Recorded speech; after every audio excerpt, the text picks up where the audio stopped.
you would think that someone that engaged in sex work is low self-esteem or, you know, daddy issues and da-da-da-da. And maybe those are all true. But I feel so empowered in the knowledge that I know about men in general. I ain't worried about them. Hi, friends. So let me just get this straight. This video is not to encourage you to get a sugar daddy, unless that's what you want to do. I'm so far removed from that chapter that I feel like I can actually speak on it because I've reflected so much on myself and dating in general and sex, power, love, money.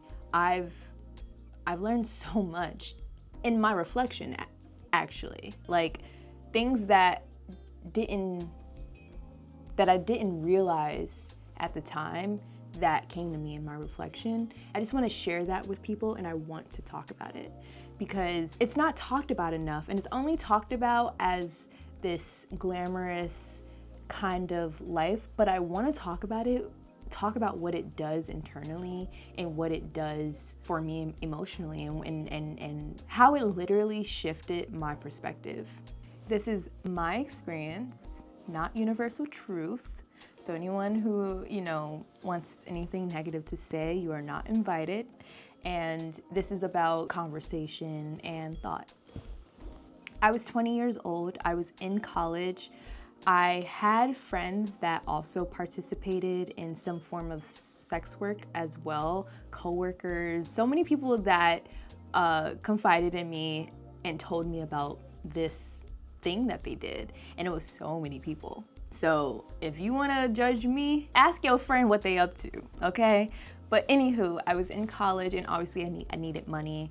And because I did have friends that did this, whether it was sugar baby, dancing at the club, like stripping, or straight up escorting, it was still exhilarating because it was a form of risk that any 20-year-old would be intrigued by and not really thinking about consequences, because at that age you just want to have fun and do whatever and be flown out and, you know, have experiences and live this life with no real stakes.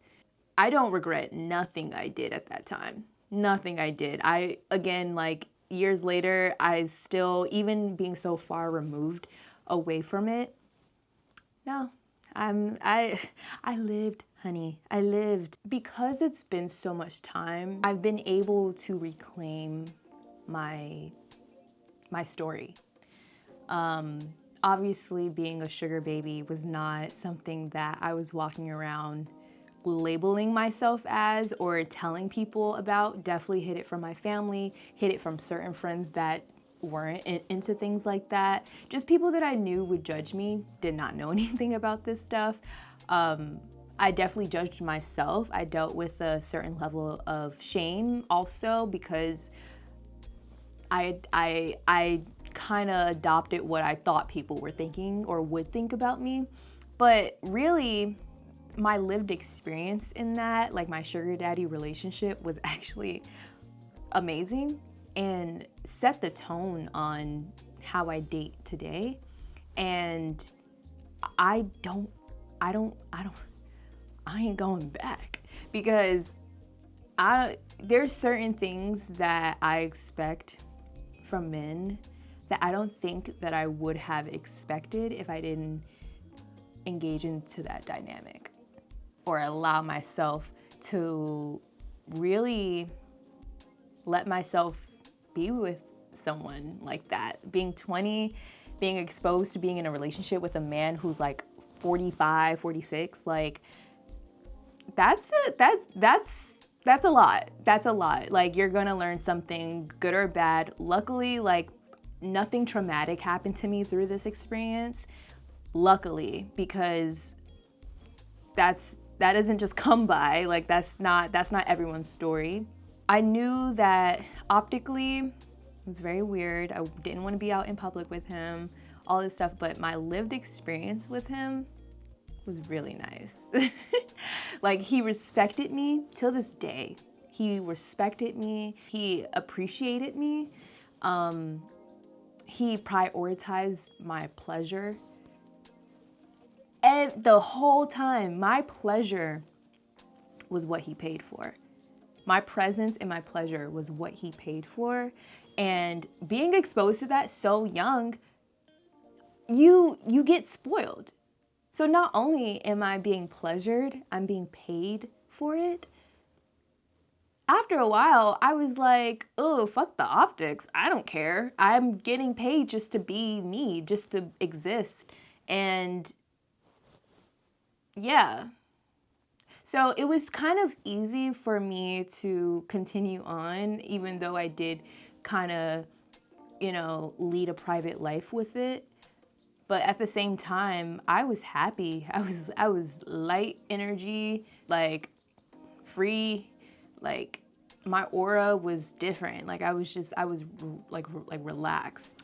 And before I got into that relationship with him, I was in a normal relationship before that with someone who didn't value me. Literally a fat fuck that I let cheat on me. And yeah, it damaged me a little bit. So getting into something like this totally reset my whole objective when it came to dating men.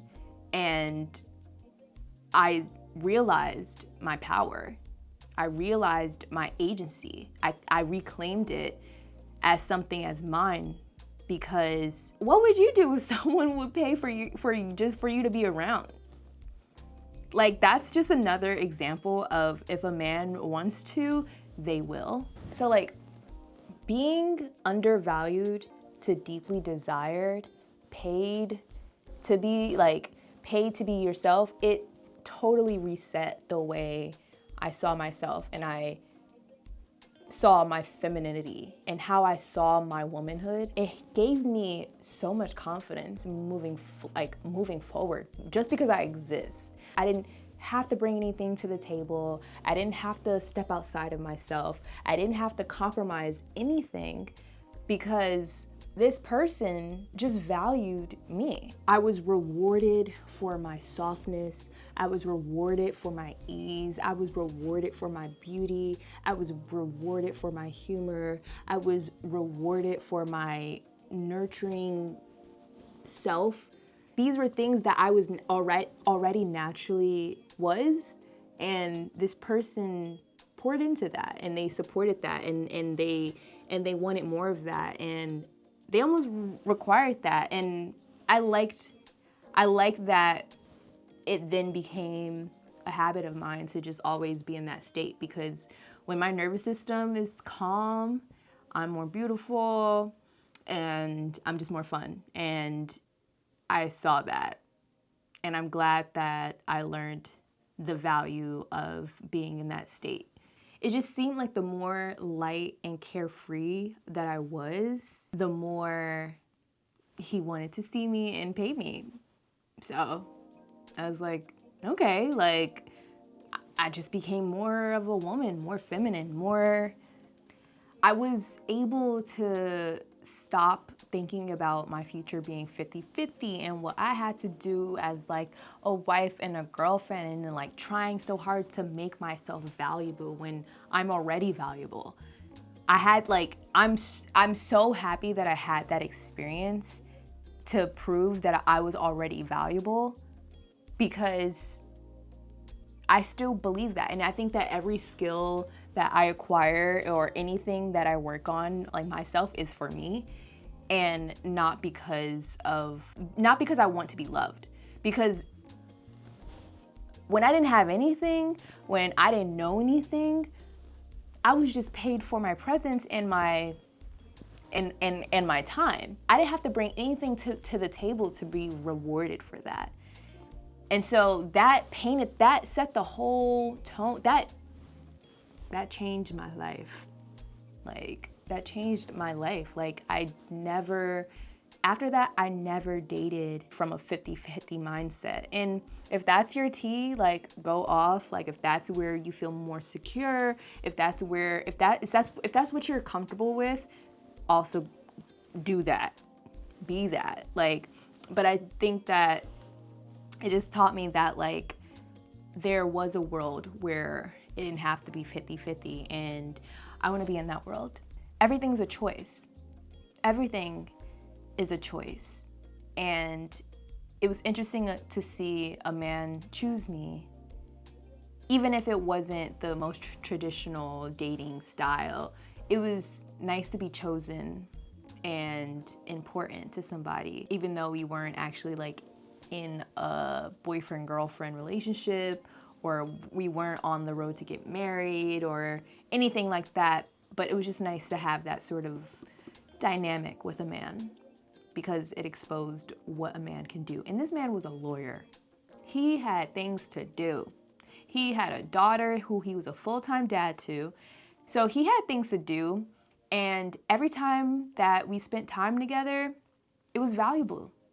It was special because I knew he made time for me, and it was often. And if that being said, there's no other broke man, broke nigga, that can tell me that they're too busy, too whatever, to see me if they claim that they like me. Like, what? How do you like me and you don't see me? Or you don't hang out, or you don't put in like effort to show me that you like me? It doesn't work like that. So till this day, there's a cognitive dissonance with certain men and their behavior that I like red flags. Like, I don't go like red flags. There's just certain things that I can peep at from the door, and you fuck around and you find out. And I don't be fucking around. I think like dating now, if I'm gonna be with a man and I'm not benefited practically, it's not for me. It's not for me. And let me remind you guys, I have a Venus in Capricorn. So whatever you know about that, keep that in mind in this video. Keep that in mind, because maybe not everyone relates to this sentiment. Not everyone's gonna relate to this perspective. Maybe people aren't as like this strict about their program, but I am. I am, because I've seen it done. And if it can happen once, it can happen again. I can always find a certain kind of man that's for me, and it turns me on. Just like you want someone that's 6 feet and you want somebody that's this. I want my man to be a provider. I want my man to be generous to me, and not only just financially, emotionally. Like, I want it all, because I can have it all. It has happened. It has happened. If I can be someone's vice, because technically being a sugar baby, you're someone's vice of sorts. You have this relationship with someone, and I think that because of the age gap, it's a sugar daddy, sugar baby relationship. But technically we were dating. Technically. So if from that experience, yeah, he had money, yeah, he was older, yeah, he knew better, but hey, like, men, you better learn. You better learn something. Like, you better had a daddy that taught you, because that's the only man that I would want to spend my time on. Not someone just telling me empty nothings and empty promises that mean nothing to me in my life. Because at the end of the day, if it doesn't come through practically, then what are we doing? It's just not for me. It's not for me. I wasn't just empowered by the money, and I wasn't just empowered by his desire for me. I was also empowered knowing that I could state my boundaries to a person, and they respected it, and they would respect it. One of my rules that I had with him was exclusivity.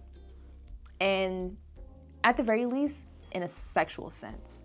And now this is where it gets weird, right? Because now we're moving like we're in a relationship. Because me and this person, we bonded so much that a relationship couldn't have made us closer. Because again, like being someone's vice, you almost know like everything about them. You kind of know the real them. And so your bond for them and your almost love for them is there. And so there were just things that I required that would support the lightness and ease that he loved so much. And one of those things was just being safe. Being safe. Being safe was number one for me.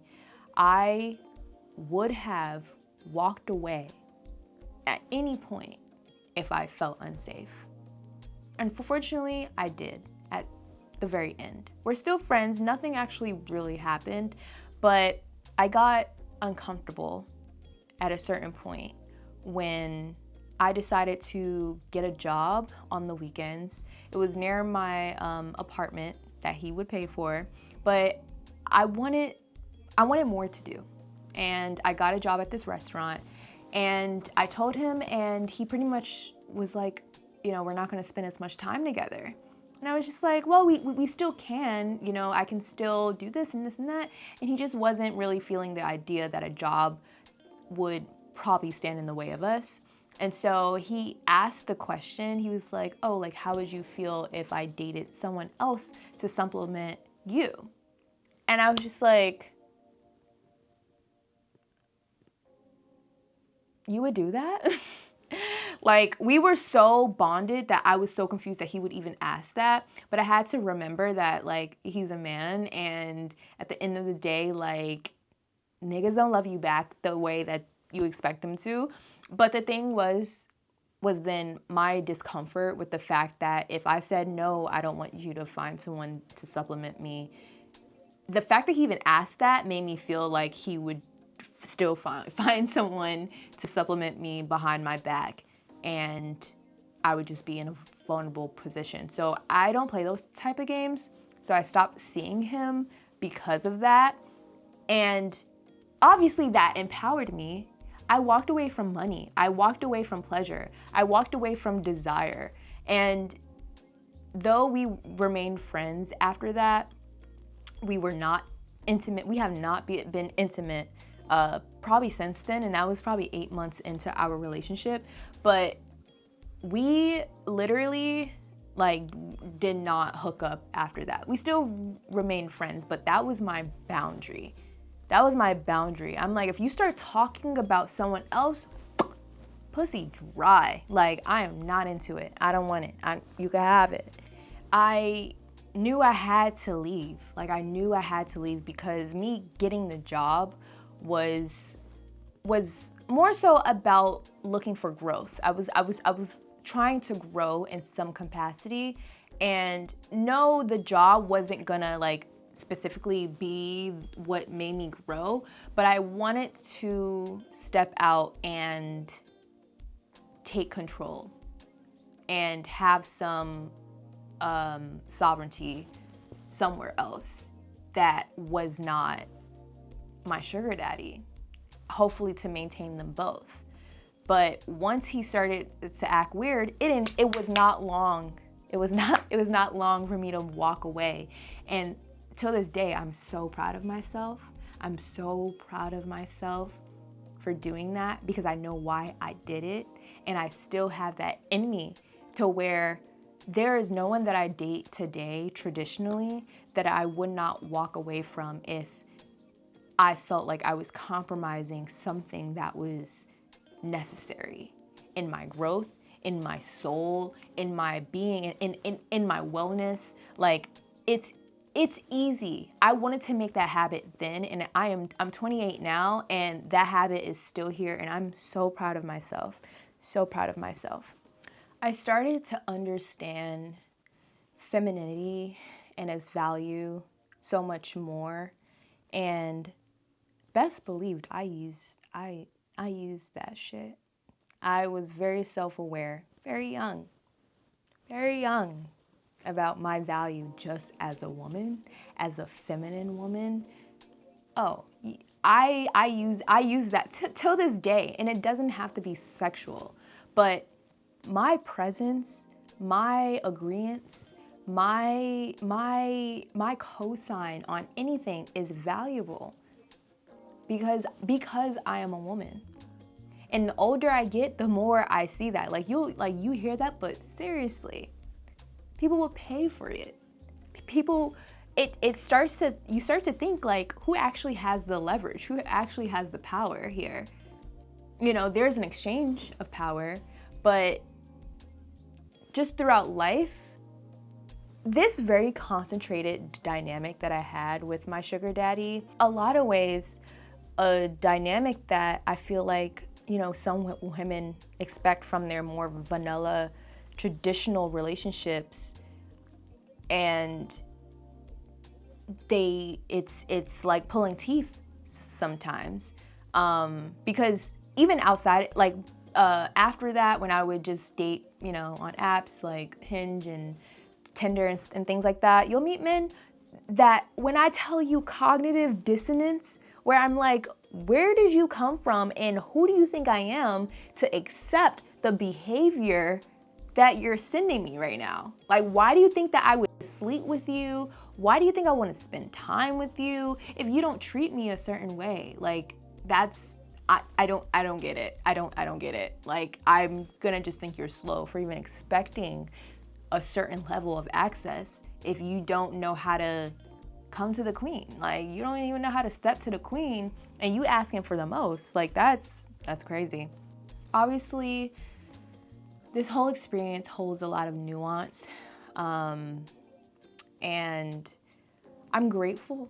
I'm super grateful for these lessons that I learned and for always taking risks. I love that I was always good for a risk, and just learning stuff to where now the way I date, this program is very strict. It's very, very strict. And I'm not with anyone that gives me allowance or gives me money or pays my bills. Like, I pay my own bills. I work a job.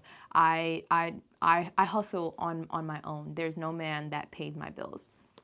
But there's a certain level of respect that I require now, from that experience, which is ironic because you would think that someone that engaged in sex work is low self-esteem or, you know, daddy issues and da-da-da-da. And maybe those are all true, or were true, but I feel so empowered in the knowledge that I know about men in general. I ain't worried about them because I know that I can always walk away. There's no money, there's no power, there's nothing that would keep me from walking away from a man if it doesn't work anymore.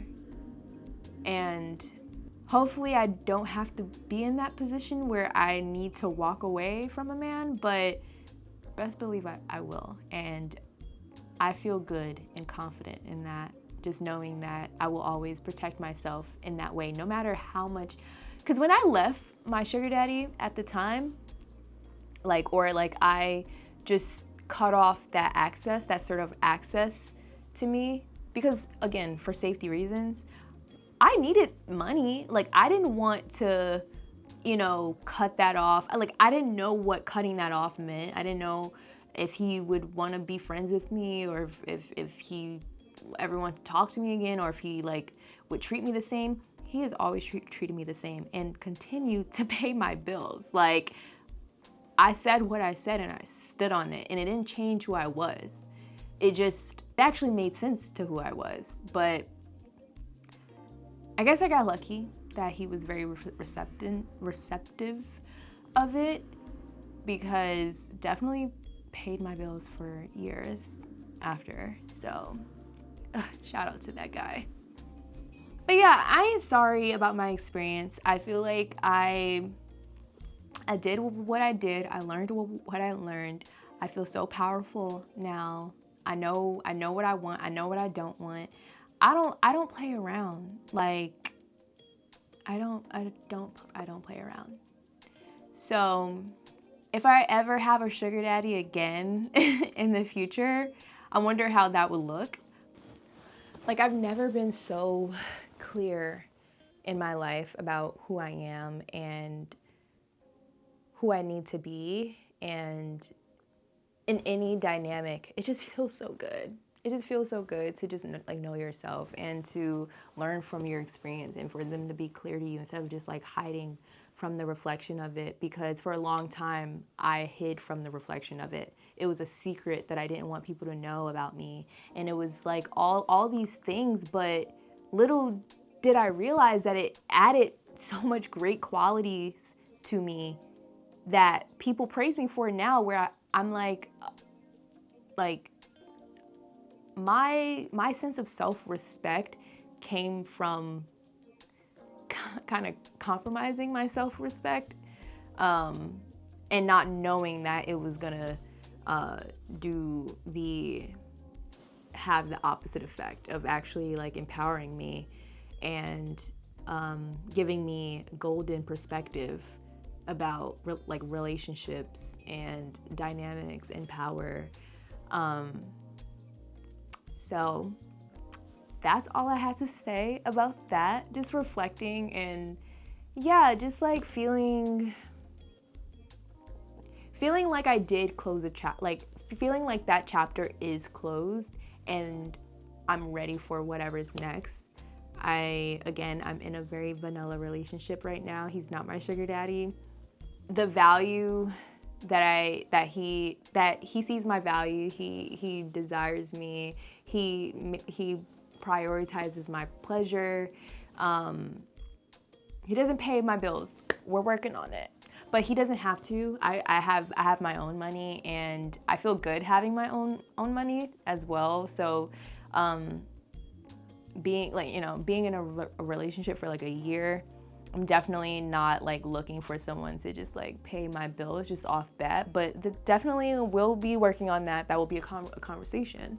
It'll be a conversation very soon. Yes, we need money in this world. We need money. As a woman, we should always have money. Men should give us money. Yes, all these things are so true. So true. Like, you're talking to the right one. Like, I don't be broke. I will never be broke because money, I gets it. Like, no. But I also know that there's more to life than money. And there's going to be more things that you want more than money. And sometimes you want someone to see you. You know, it's nice to have someone love you with no strings attached as well. So I'm definitely not coming solely from a cold transactional kind of perspective. I'm just reflecting on a time that it was transactional and beneficial, and things that I thought made sense in our dynamic in general. Being in the relationship that I am in now, though it's not money, it's more emotional support and then also career help as well. Because I make music, and this person that I'm with has elevated me exponentially within my like music craft. Gave me so many tools to fish, and that's what I need right now, and that's what I value right now. So maybe in ways that there could be an exchange, because I think that there's an exchange everywhere, but that's a conversation for another day. But more than money, like I'm with this person because in a way it does practically benefit me, you know? So that's the end. That's all I had to say. Thank you for watching my video. Be sure to like, comment, and subscribe.